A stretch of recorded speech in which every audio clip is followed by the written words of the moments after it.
তুমি গরিব দেখে দেখে তুমি মানুষকে দিবা। এখন আমার যারা বন্টন করছেন এর মধ্যে একজন প্রতিনিধি, উনি আমার বন্ধুর বউ উনি গরিব বিবেচনায় দিয়ে দিছেন।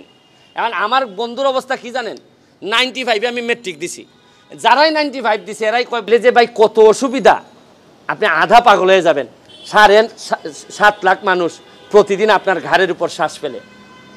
আসসালামু আলাইকুম প্রিয় দর্শক, এমপি সুমন বন্ধুর বউকে শাড়ি দিতে গিয়ে বিপদে পড়েছেন এবং এই শাড়ি এসেছিলেন প্রধানমন্ত্রীর পক্ষ থেকে জনগণকে দেওয়ার জন্য।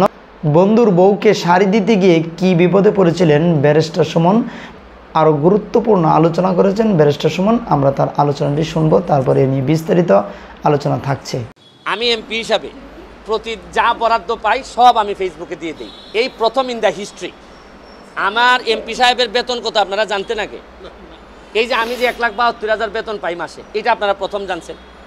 আমার এলাকায় 50 বছরের ইতিহাসে কোনো এমপি বলেন নাই যে ঈদের সময় যে জননেত্রী শেখ হাসিনা যে কিছু উপহার পাঠান শাড়ি, এখন 500-700 শাড়ি পাঠাইছেন উনি। তা এই এমপি সাহেব কি দেখছেন যে ঘরে ঘরে গিয়া কি কেউ শাড়ি দেয়? শাড়িটা কি করেন উনি বন্টন করে দেন যে সাবধান, কোনো শাড়ি বিক্রি করা যাবে না, তুমি গরিব দেখে দেখে তুমি মানুষকে দিবা। এখন আমার যারা বন্টন করছেন এর মধ্যে একজন প্রতিনিধি, উনি আমার বন্ধুর বউ উনি গরিব বিবেচনায় দিয়ে দিছেন। এখন আমার বন্ধুর অবস্থা কি জানেন, 95 আমি মেট্রিক দিছি, যারাই 95 দিছে এরাই কয় বন্ধুকে আমার জড়াই ধরে। আমি কি না করতে পারবো ভাই, তুমি আমার বন্ধু না? আমি ফুটবল খেলি, ওই যে উনি একজন আছে 95, উনি যদি জড়াই ধরে বলে আমার বন্ধু, তা আপনারা তো রিপোর্ট করবেন যে একজন বন্ধুর সাথে দেখা। কিন্তু বন্ধু আর এমনভাবে সাংবাদিকরা রিপোর্ট করে যে ব্যারিস্টার সুমন বন্ধুর বউকে শাড়ি দিলেন, বোঝা যায় বন্ধুর বউর সাথে আমার সম্পর্ক। মানে রিপোর্টের ভিতরটা উপরটা এরকম না, রিপোর্টের উপরে ফেসবুক রিপোর্টের উপরে প্রথমে রিপোর্টটা হয়েছে প্রথম আলোতে, আর প্রথম আলোর মতো পত্রিকা করার পরেই সবাই একটু মজা পাইছে, কারণ প্রথম আলোর তো একটা আস্থার জায়গা আছে। কিন্তু প্রথম আলো যে নিচে নামতে নামতে শাড়ি পর্যন্ত খোলা শুরু করছে এটা তো আর আমরা জানতাম না। তো আমি এটা তো বলছি যে ভাই আপনি একজন এমপি বা সরকারি কর্মকর্তার বিরুদ্ধে অভিযোগ আনবেন যে আপনি কি সরকারি মাল বিক্রি করে দিচ্ছেন কিনা। এখন আমারে বলা হয়েছে গরিবদেরকে দেওয়ার জন্য। এখন আমি যদি বিবেচনা করি যে আপনি মনে হয় গরিব ভাই, তা আমার বন্ধু উনি যিনি দাবি করলেন উনি করলেন কি, বললেন যে না আমি গরিব না, আমি আরেকজন গরিবকে শাড়ি দিয়ে দিছি, এই হচ্ছে গিয়ে ফ্যাক্ট। কিন্তু উনি ফেসবুকে এত সুন্দর করে লিখেছেন, এইখানের মধ্যে যদি উনি আমার বন্ধু হইতেন তাহলে উনি গরিবের শাড়ি উনার কাছে আসছে, উনি শাড়ি দিয়ে দিছেন গরিবদের গণ। আর শুনেন, হাজার হাজার কোটি যাচ্ছে, বিক্রি হয়ে যাচ্ছে, কেউ কিছু বলছে না। আর ব্যারিস্টার সুমন 2টা শাড়ি, এত শাড়ির মধ্যে 2টা শাড়ি তার বন্ধুর বউ পেয়ে গেছে, এটা কত মজার নিউজ। আমি এগুলোর জন্য প্রস্তুত, কারণ আমি এক ধরনের সাংবাদিকই তো আপনাদের মতো। সুতরাং আপনাদের চাই চরিত্র সম্পর্কে বা আপনারা আমার চরিত্র সম্পর্কে ভালো জানেন। আর আমি শুনেন 2টা জিনিস আমি কনফার্ম করে রাখছি, একটা হচ্ছে কি ব্যারিস্টার সুমন যতদিন এমপি আছে তার পরিবার এবং সে কোনো সম্পদের মালিক হবে না।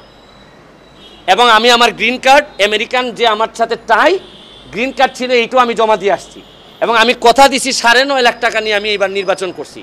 আগামীবার যদি নির্বাচন করার খায়স আমার থাকে, যদিও যে অবস্থা প্রথম 3 মাসে আমার 12 কেজি ওজন কমছে, আমার মনে হয় না আমি শেষ পর্যন্ত টিকতে পারবো কিনা 5 বছর। তা আবারও যদি খায়স হয় তো ওই 9.5 লাখ টাকা নিয়েই আমি যাদেরকে অবদান রাখবো এরা আমার জন্য বিনা পয়সায় কাজ করে আমারে যদি জিতাবে। আর এমপি হিসাবে আপনি মনে রাখেন, সুবিধা যদি না নেন তাহলে যে ভাই কত অসুবিধা, আপনি আধা পাগল হয়ে যাবেন। 7.5 লাখ মানুষ প্রতিদিন আপনার ঘাড়ের উপর শ্বাস ফেলে। আমার গত পরশুদিন ঘূর্ণিঝড় হয়েছে, ঘূর্ণিঝড়ে আমার ঘর টিন উড়ে গেছে প্রায় 400 থেকে 500 মানুষের। আর আমার দায়িত্ব ধৈর্য দেওয়া হয়েছে 47 বান টিন, মানে আমি 47 জন মানুষকে 1 বান করে টিন দিতে পারবো। যারা টিন পায় নাই তারা আমার 14 গোষ্ঠী তুই লাগালাগালি করতেছে, এই মেয়ে তোমারে ভোট দিছি মিয়া, তুমি একটা টিন দিতে পারো না। এখন আমি টিন যদি সরকারের বাইরে গিয়ে দিতে হয় তাহলে কিছু চুরি করতে হয়। আর আমি হাইকোর্টের অ্যাডভোকেট হিসেবে যা ইনকাম করি তা আমার পরিবার এবং আমার এলাকার জন্যই, আর নাইলে তো আমার গম চাল বেচতে হবে, আর বলতে হবে যে আমি এমপি সাহেব আসেন কিছু কথা টথা বলি।